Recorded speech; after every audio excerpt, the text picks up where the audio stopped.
Hello students, तो हम एक इंपॉर्टेंट टॉपिक ले आए हैं और टॉपिक का नाम होता है उत्तोलक, और जिसको हम इंग्लिश में बोलते हैं लीवर। तो ये लीवर क्या है? एक सरल मशीन होती है, बहुत ही सरल मशीन होती है जो हमारे कठिन काम को बहुत सरलता से कर देती है, एक छड़ की सहायता से या एक घूमने वाली चीजों की सहायता से। तो अगर मैं इसकी सिंपल सी परिभाषा देखूं तो ये एक सिंपल सी मशीन होती है, ये कह सकते हैं हम। इसके हमें लीवर से समझने से ज्यादा इंपॉर्टेंट है इसके पार्ट्स को समझना। तो लीवर्स के तीन पार्ट्स होते हैं, एक होता है आलम, एक क्या होता है आलम जिसको हम फलक्रम बोलते हैं, क्या बोलते हैं? फलक्रम। दूसरा होता है भार, दूसरा क्या होता है? भार, जिसको लोड कहते हैं। और तीसरा होता है आयास, जिसको हम बोलते हैं एफर्ट्स। अच्छा, ऐसे नहीं समझ में आएगा, हम ये एक तुला की तरफ से, तुला की हेल्प से समझते हैं। ये एक तुला है, फिजिकल बैलेंस जिसको हम कहते हैं। तो आपने फिजिकल बैलेंस तो सभी ने देखी होगी। तो ये वाला जो पार्ट होता है, घूमने वाला पार्ट होता है, इसी को हम बोलते हैं फलक्रम। इसी को क्या बोलते हैं बच्चों? फलक्रम बोलते हैं।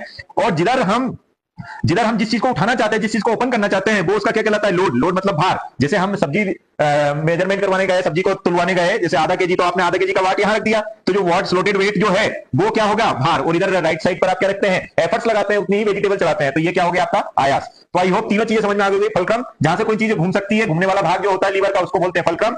और जो चीज जिधर भार रखा होता है वो पहला पार्ट क्या होता है? लोड। और जिधर एफर्ट्स लगाते हैं उसको ऊपर उठाने के लिए, उसको निकालने के लिए, वो आपका क्या होता है? आयास। आई होप समझ में आ गया। और ये वाली कौन सी आर्म है? इसको हम बोलेंगे लोड आर्म। और ये वाली आर्म को क्या बोलेंगे? Effort arm. चलो, इतना समझ लिया होगा। अभी कितने प्रकार के होते हैं? तो ये तीन प्रकार के होते हैं, प्राथमिक उत्तोलक, द्वितीयक उत्तोलक और तृतीय उत्तोलक। मतलब first primary lever, secondary lever and third lever. Third lever type के आप देखते हैं। तो अगर मैं इसको तीन प्रकार के